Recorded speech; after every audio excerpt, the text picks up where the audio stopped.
नमस्ते दोस्तों, मेरा नाम है हिमानी सिंह और मेरे चैनल में आप सबका स्वागत है। आप लोग कैसे हैं? आशा करती हूँ आप लोग बहुत अच्छे होंगे। मैं भी बहुत अच्छी हूँ। आज मैं बहुत ही अच्छा टॉपिक लेकर आई हूँ। बहुत ही रोमांचक है, बहुत ही इंटरेस्टिंग टॉपिक है। चलिए आज की वीडियो हम स्टार्ट करते हैं। आज हमें एक रोमांचक यात्रा पर निकलेंगे हमारे अपने सौरमंडल की सैर पर। क्या आप जानते हैं हमारा सौरमंडल कितना विशाल और अद्भुत है? सौरमंडल एक सुंदर दृश्य है, बहुत ही सुंदर दिखता है। आप जब भी आपने कभी देखा होगा फ़ोटोज़ में, बुक्स में, तो बहुत ही प्यारा दिखाई देता है, बहुत ही अच्छा लगता है देखने में। सौरमंडल में हमारा सूर्य है, 8 ग्रह हैं और अगिनत छोटे बड़े खगोलीय पिंड शामिल हैं। सबसे पहले बात करते हैं हम अपने सूर्य की, क्योंकि सूर्य सबसे बड़ा है जो सौरमंडल के केंद्र में स्थित है। यह एक विशाल तारा है। ये बहुत बड़ा, बहुत ज़्यादा बड़ा है, सबसे बड़ा है, जो हमें रोशनी और गर्मी देता है, हमें प्रकाश देता है और गर्मी देता है। इसके बिना पृथ्वी पर रहना तो बहुत ही मुश्किल है। पृथ्वी पर जीवन संभव नहीं है। अब हम आगे बात करते हैं ग्रह की। हमारे कितने ग्रह हैं? 8। हमारे सौरमंडल में 8 ग्रह हैं। बुध, शुक्र, पृथ्वी, मंगल, बृहस्पति, शनि, यूरेनस और नेपच्यून।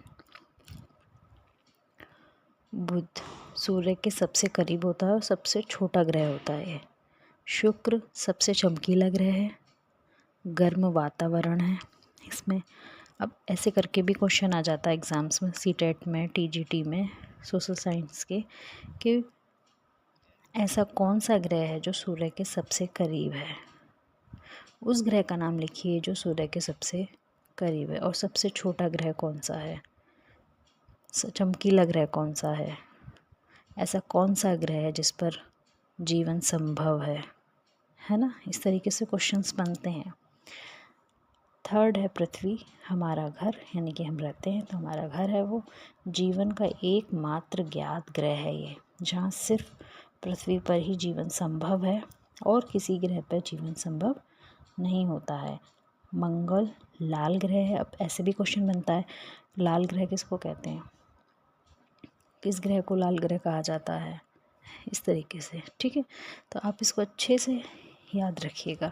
मंगल ग्रह को लाल ग्रह कहते हैं। आप नोट भी कर सकते हैं, कॉपी पेन लेके बैठिए, उस पर आप नोट करते जाइए, छोटे छोटे पॉइंट्स डाल के आप बना सकते हैं। वैज्ञानिकों द्वारा जीवन की संभावनाओं की खोज। मंगल ग्रह पे वैज्ञानिकों ने बहुत खोज की कि यहाँ जीवन संभव हो सके, लेकिन नहीं हुआ। बृहस्पति सबसे बड़ा ग्रह है, विशाल गैस का गोला इसको कहा जाता है।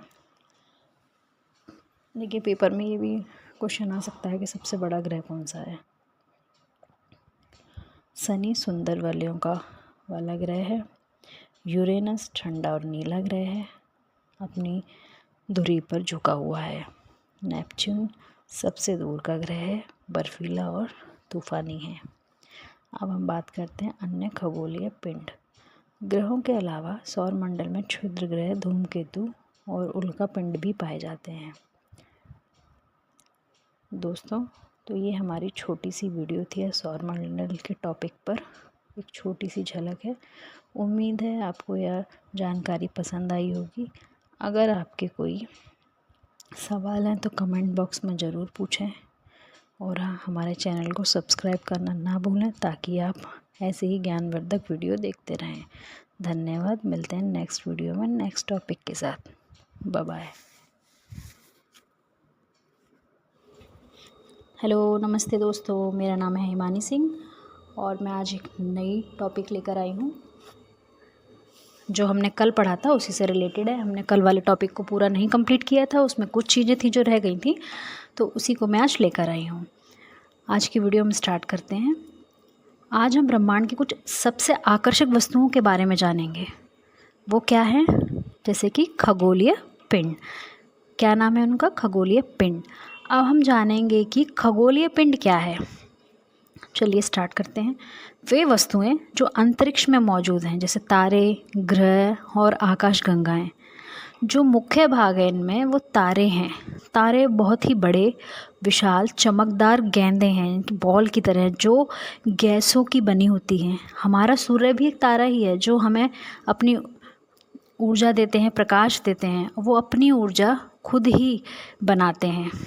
समझ आ रहा ना? तारे देखते हैं, तारे अपनी ऊर्जा खुद बनाते हैं और प्रकाश उत्सर्जित करते हैं। सूर्य भी एक तारा है। इस चीज़ को विशेष रूप से याद रखिएगा, पेपर में क्वेश्चन बन के आता है कि सूर्य क्या है, तारा है या ग्रह। तो ऑप्शन दिए होंगे तो आप उसमें टिक करेंगे, सूर्य एक तारा है। ठीक है, अब हम पढ़ते हैं ग्रह, जो कि हमने कल भी पढ़ा था इनके बारे में। कल जैसे कि मैंने लास्ट वीडियो में आपको पढ़ाया था, ग्रह के बारे में बताया था। ग्रह ऐसे खगोलीय पिंड हैं जो किसी तारे के चारों ओर घूमते हैं। ग्रह जो है तारे के चारों ओर घूमते हैं। अब हमने पढ़ा था कि सूरज के चारों ओर ग्रह चक्कर लगाते हैं, तो सूर्य भी एक तारा है, तो इसलिए वह किसी तारे के चारों ओर घूमते हैं। हमारे सौरमंडल में कितने ग्रह हैं? मैंने जैसे कल पढ़ाया था आपको, 8 ग्रह हैं। फिर से हम रिपीट करते हैं उनके नाम: बुध, शुक्र, पृथ्वी, मंगल, बृहस्पति, शनि, यूरेनस और नेपच्यून। प्रत्येक ग्रह की अपनी अलग ही विशेषताएं होती हैं, सबकी अलग अलग विशेषताएं, जो कि हमने डिटेल में कल पढ़ा ही था। और अगर आपको फिर से पढ़ना है तो वीडियो पे जाके आप देख सकते हैं। अब हम पढ़ेंगे उपग्रह। उपग्रह वह खगोलीय पिंड हैं जो किसी ग्रह के चारों ओर घूमते हैं। अब तक तो जो ग्रह थे वो तारे के चारों ओर घूमते थे। अब हम पढ़ रहे हैं उपग्रह, तो उपग्रह ग्रह के चारों ओर घूमते हैं। ठीक है, समझ आया यहाँ तक? ओके। चंद्रमा पृथ्वी का प्राकृतिक उपग्रह है। ठीक है, चंद्रमा जो है पृथ्वी का प्राकृतिक उपग्रह है। अब है नेक्स्ट आकाशगंगाएं। आकाशगंगाएं अरबों तारों, गैसों और धूल के विशाल संग्रह हैं। ठीक है, हमारी आकाशगंगा का नाम क्या है? मिल्की वे। इसको याद रखिएगा, नोट कर लीजिएगा। हमारी आकाशगंगा का नाम मिल्की वे है।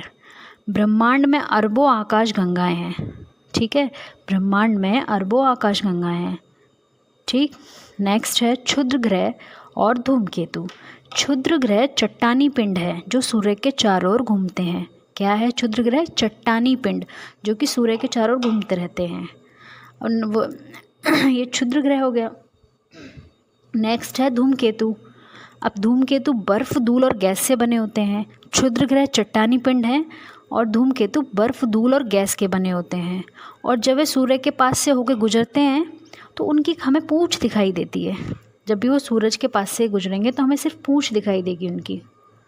ठीक है, खगोलीय पिंड ब्रह्मांड के अद्भुत और जटिल हिस्से हैं। इस चीज़ को याद रखिएगा, जो खगोलीय पिंड हम पढ़ रहे हैं ये ब्रह्मांड के अद्भुत और जटिल हिस्से हैं। हम अभी भी उनके बारे में बहुत कुछ सीख रहे हैं। बहुत सारी चीज़ें अभी हमें सीखने के लिए बाकी हैं। अभी तक हम किताब से पढ़ते हैं, हम गूगल पे सर्च करके पढ़ते हैं, बहुत सारी चीज़ें हमें मिलती हैं, बहुत सारी चीज़ें नई नई हमें सीखने को मिलती हैं, और अभी भी हम उसके बारे में सीख ही रहे हैं। ठीक है, मुझे उम्मीद है कि आपको आज का यह वीडियो या पाठ पसंद आया होगा। कृपया मेरे चैनल को सब्सक्राइब करें और अधिक रोमांचक वीडियो के लिए बने रहें, और बेल आइकन को भी प्रेस करिएगा ताकि आने वाली वीडियो सबसे पहले आपके पास जाए, उसका नोटिफिकेशन। और कोई भी सवाल है तो आप मुझे कमेंट में करके पूछ सकते हैं। मेरी वीडियो अच्छी लगे तो लाइक, शेयर, कमेंट करिएगा ज़रूर। चैनल को सब्सक्राइब ज़रूर करिएगा। नमस्ते, बाय बाय।